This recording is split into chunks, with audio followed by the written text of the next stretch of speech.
Hello,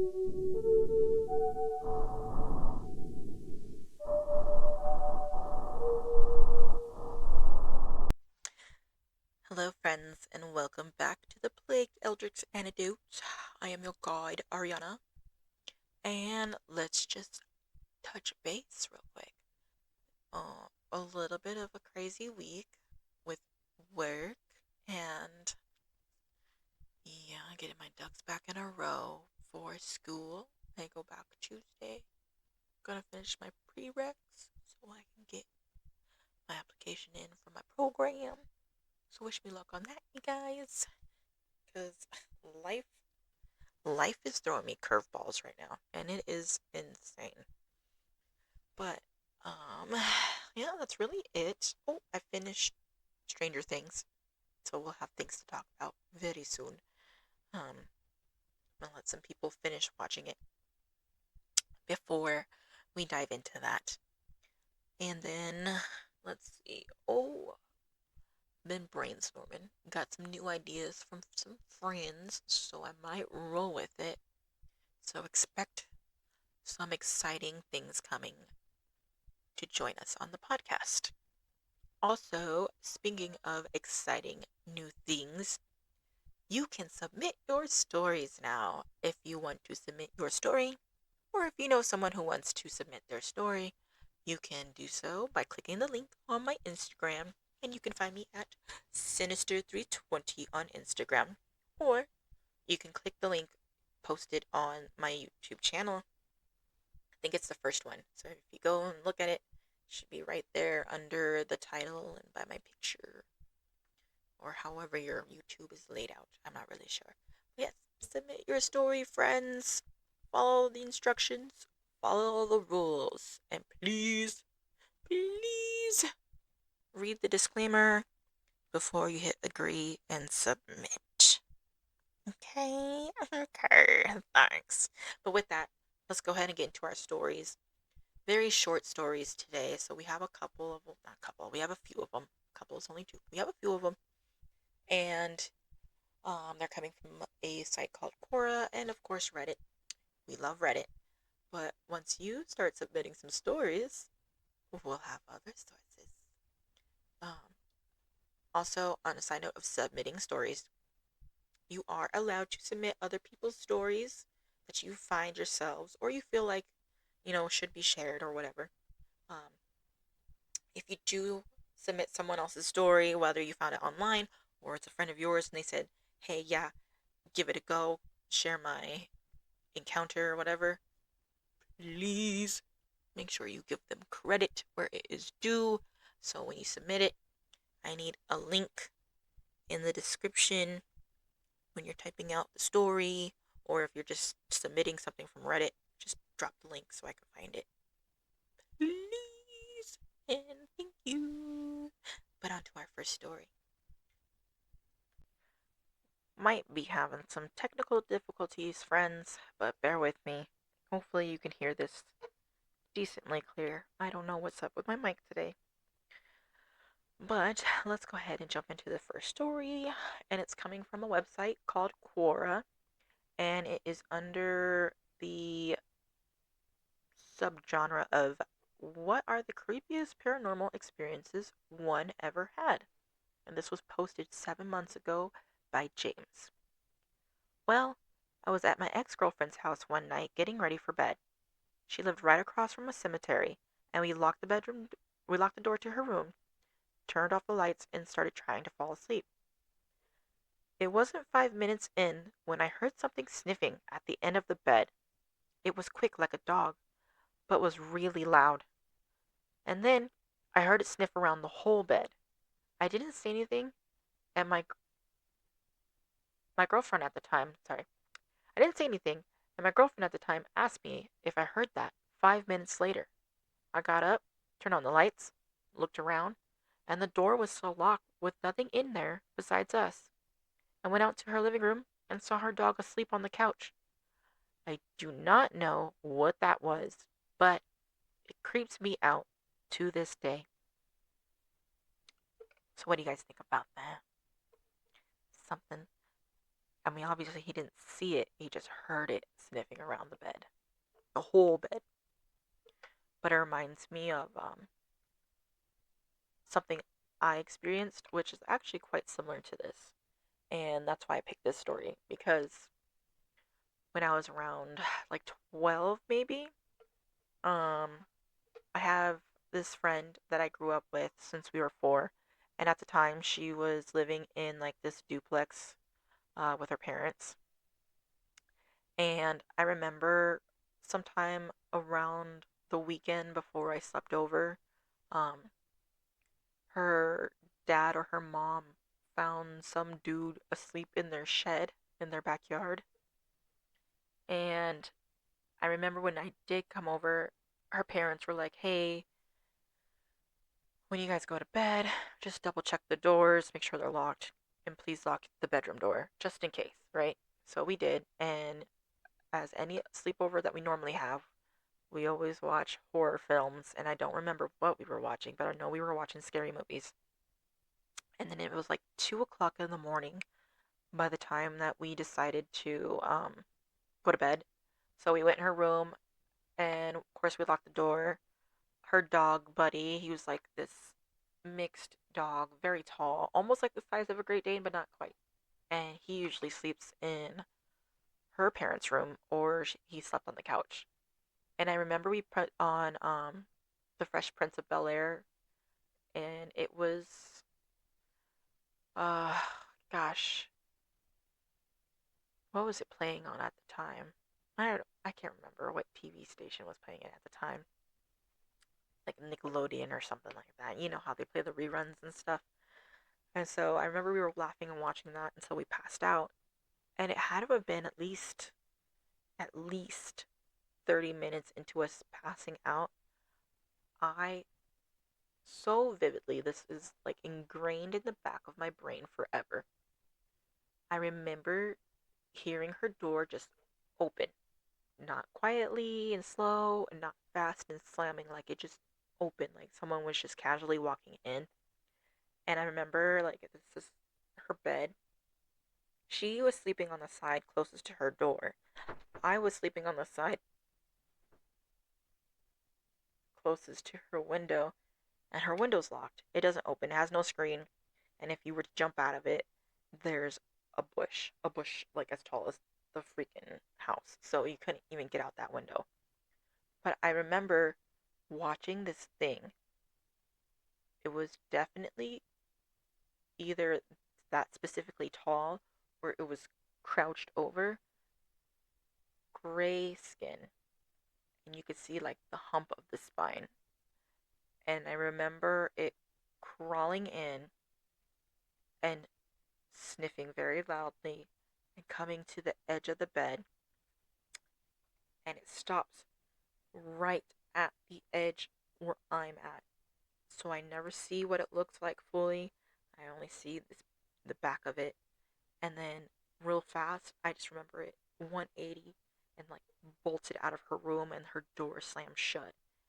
And so I instantly woke her up because it's like, what the fuck? What the fuck did I just see? And especially when you're only like 12, right? And I remember waking her up and I explained to her, I was like, hey, like, you won't believe it. Like, this just happened. And I know she's probably had a few like weird encounters. Um, where we used to live, where we grew up in the apartments together, like we've had some weird stuff happen there, which we'll go down that rabbit hole a different day. But um, yeah, and so she's like um freaked out, and the TV was still on, so we ended up staying up like a little bit longer because that's crazy, right? And then eventually, you know, our mind is at ease. We passed back out, and of course, we told our parents the next morning, and you know how parents are back in the day. It's like if you get hurt and your dad's like, well, looks like we have to cut it off now. It was kind of like one of those little slapbacks to us when we explained everything. But yeah, that's why I picked this story because I was like, there's no way someone else has experienced something so similar to me like that. But here we are. James and his ex-girlfriend has had almost the exact same encounter. The only difference is that they only heard it. They didn't get to see it. But I want to know what you guys think of that story. Leave your comments below. If you experienced anything like this, I want to know. Submit your story. But we're going to keep moving along. Okay, so our next story is coming from Reddit under r/truckers under the title of Creepy Paranormal Experiences. And this one was shared by RuneScape 420 Homie, posted a year ago. Okay, I know people will talk shit to me, saying I'm seeing shit, say I'm dumb or high, but I got a good story for you. I was team driving at the time. It was summertime and I was in South Carolina. I was in Charleston at a drop yard at night. This drop yard was inside of a tow yard and had room for approximately 10 of our trailers in the back. So, it was just some dirt lot in the back of a sketchy tow yard.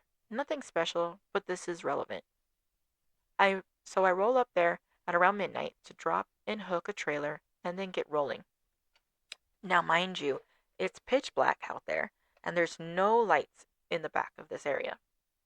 Off to my right-hand side near the trailers, I see a bobtail tractor with what looks like the dome light and sleeper berth inside lights on. You know those LED lights? I didn't think anything of it. Maybe it was one of the company trucks. So I get parked and I just have this weird ass feeling. Like something's wrong. Like something bad is here. Like something bad is watching me. I step outside the tractor and I just feel weird, man. Shit's wrong.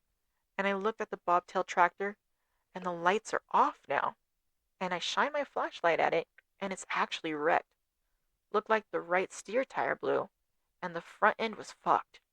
When I initially rolled up, the lights were on and no one was in the front seat or the back or shit from what I could see. But after I parked, those lights were off. Now I don't think any crackheads were living in the truck. This yard was pretty secured. Big ass gate to get in and security lets you in. And I go to drop the trailer, yada yada yada. I'm in the back of the trailer, fucking with the load straps or some shit, and I still feel weird as hell the whole time.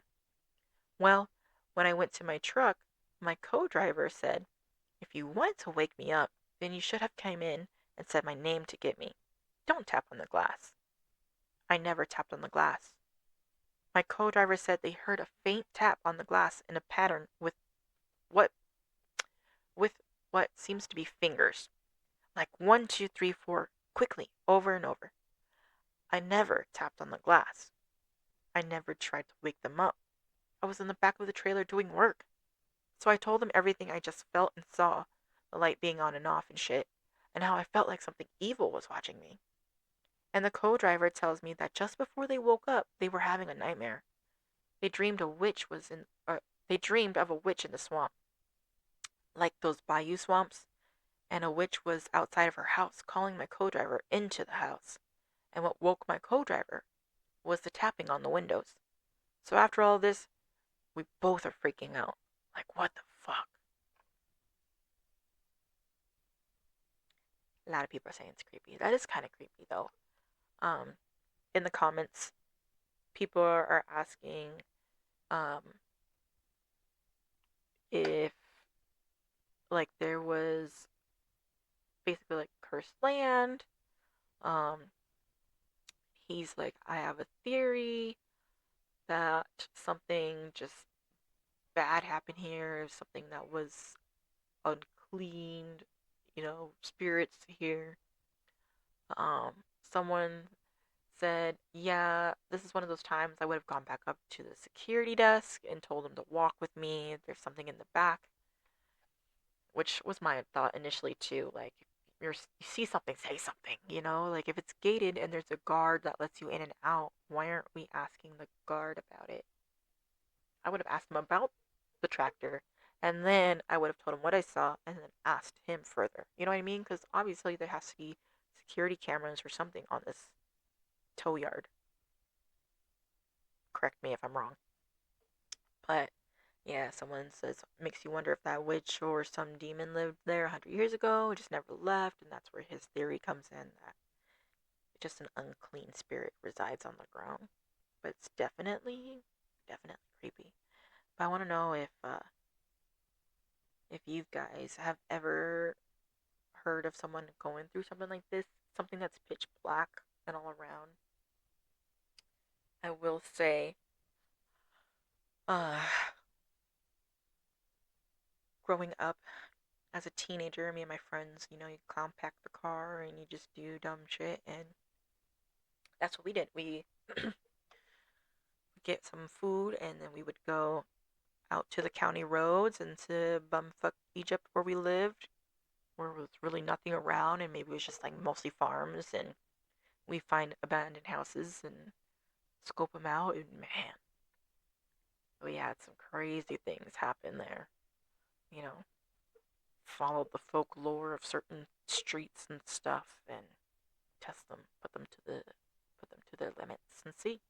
But yeah, leave your comments below. Let me know what you guys think. Now we're gonna keep this boat a sailing. On to story number 3. Okay, so story number 3 and story number 4 are actually under the same subreddit, which is r slash ask Reddit, and the title is Serious People of Reddit Who Have Encountered Ghosts and Other Supernatural Beings. What was your experience like? What happened? And our first story from there is from someone named Tucker33, posted 9 years ago. My grandparents used to have a really beautiful painting of my aunt hanging in their living room. And yes, she is still alive. Anyways, when I was about 5 or 6, I was sleeping in their living room one night when I heard it talking to me. It was her voice, and it talked to me just like she would have. It was weird because I was really calm and not scared and even talking back, but I knew that paintings don't talk. Eventually, she told me to go wake up my grandpa and tell him that she wants to talk to him. I went and I woke him up, and when he realized I was talking about the painting, he got really pissed. He was yelling at me, and when he suddenly stopped and stared out the window, his eyes got wide, and he told me to hide in his bedroom and tell my grandma to call the police. He then grabbed a pistol he had hidden in his cabinet and ran outside. While she was on the phone, we heard 2 shots. He came back in after a few minutes and told us he shot one of the guys trying to break into his house in the arm, but they all got away. It turns out that a prison for minors about 20 miles away had 3 escapees. They ran through the woods until they came to my grandpa's property and planned on looting what they could and use us as hostages if necessary. That is until my aunt's painting woke me up and told me to wake him up. What do you guys think? Interesting, right? His aunt is still alive, but yet she, or whatever it was definitely some sort of positive spirit, woke him up. Very intuitive for 5 or 6 years old, which is like pretty common, right? I mean, not overly common, but pretty common age if a child is very intuitive, 5 or 6. I know I've had some experiences like that, which I'll share for another day. We'll circle back to some of these stories and how they relate. But yeah, it's pretty crazy. Down below, someone asked OP if he ever told his aunt, basically, and he said that he did. And the only thing that she had to say was that it was crazy, and that she didn't really show like she was spooked or anything, and if she was hiding it, basically. So he said that he was going to ask her again next time he saw her. So, but yeah, that's crazy. A painting of your aunt in the living room speaking to you, and she's fully alive, just not around. But there are those spirits that just are quite helpful. Remember, like, I think it was last episode, I think I mentioned about friendly ghosts and how that one TikToker or whoever, that couple has like that Edith Ghost or whatever. That's kind of giving me those vibes again. But yeah, let me know what you guys think about that painting, about what was speaking to him. Moving on to the last story for today. I'm sorry this episode is not as long as you guys would hope it to be. Like I said, these were just going to be quick little mini reads today, just because of how busy this week was. And also, speaking of busy week, before we get into the last story here, I was hoping for a wonderful setup for you guys and to have my somewhat new space where it's a little bit more me and my vibe, but my desk never showed up, so I'm still waiting for that. It's supposed to be here tomorrow, which means next week you should have new scenery, beautiful scenery. But anyways, let's get back to it here. Our last story, of course, from the same subreddit, posted also 9 years ago by Wayne Family Tree. All through college and a little while after, I worked as a nurse's aide in a nursing home.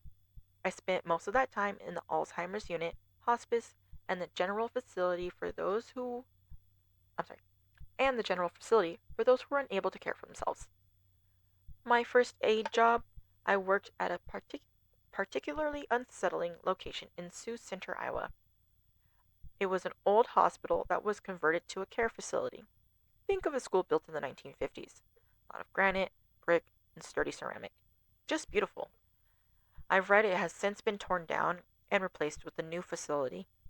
So one day, a lady resident is passing. She's getting near the end and is in and out of consciousness. Just past the foot of her bed is a sink and a counter that, along with her regular bathroom items, held a small glass of water. When this resident would come to, she'd point at the end of the bed and mumble comments about how the little girl was going to knock over the glass of water, and that we had to tell her to stop playing around because she was going to make a mess. Eventually, this resident slipped into unconsciousness. The nurse, an older woman herself, who had been in the role for decades and had seen it all, and I were sitting there making small talk, waiting for the inevitable, when the glass of water slides off the counter. The nurse doesn't even seem to notice. I, on the other hand, a 19-year-old guy who was mildly freaked out, began to ask the nurse if she saw it too, but was cut off by her saying, "Let's just focus on our patient, shall we?" I pulled myself together and I tried to think about my job, but I think that I was kind of losing it. That cup was inches away from the edge of the counter, and nobody was in the room with us. The resident eventually passed, and we did our thing. Fast forward a few hours later, the hallways were set up. The way the hallways were set up, it looked like a very big T. At the top of the T, where the two halls formed a perpendicular meet, was the nurse's station. That's where I had to camp out most of the evening. Everyone was in bed, and I had to kill time between rounds. The nurse was on another floor doing something, and I was all alone. If you looked to the ceiling, at the point where the two halls met, you'd see a circular mirror. It was so that you could see down all of the halls, all at once from the desk. Eventually, my peripheral picked up movement, and I looked up to the mirror. Right there in the middle of the hall, about 15 yards behind me, was the little girl. She looked about 6, with a little sundress and long brown hair, and she was doing a slow, random dance that little girls do sometimes without seeming to have a care in the world. I lost my shit. Stood up, walked around the entrance to the nurse's station while holding my hand up to the right side of my head so that I couldn't see down that hall, and bolted for the stairs. I found the nurse, and I told her what I saw. She laughed and admitted that over the years a lot of residents had seen the little girl, and I had nothing to worry about. It took me a couple hours to calm down, and in the next couple of years I continued to work there. I never saw her again. I did see other things, though, and I can elaborate if anyone would like. I'll see how far this story gets buried in the comments. And a lot of people were like, share, and we want to know more, don't stop there, but OP never replied, so they are done sharing. And I'm assuming they're no longer there. Um, don't know where they are. It's been a decade since it's been posted, but that's interesting, huh? One in particular spirit in the halls and in the rooms with the residents. But yeah, what did you guys think about that? I think it's funny that he assumed putting his hand up so he didn't have to see down that hall was going to help him any because it's a spirit. It could have just went right in front of him. But I don't blame him. I would have freaked out too if I had saw something in the mirror or something like that, like especially while you're working. But I mean, you guys understand where I'm coming from. I explained that last episode how my job in that one specific area is just weird. And it's only when I'm by myself in that this week we the specimens came in for the training, and it's been, like I said, it's been a busy week, so I have not been alone in that area, thankfully. So a lot of people in and out training in that room, in that area. So yeah, I mean, I'm looking right at these cadavers, and I don't. It's a completely different feeling. It's a whole different feeling with specimens there and with other people in this building than when you're by yourself. So I completely relate to OP and that feeling.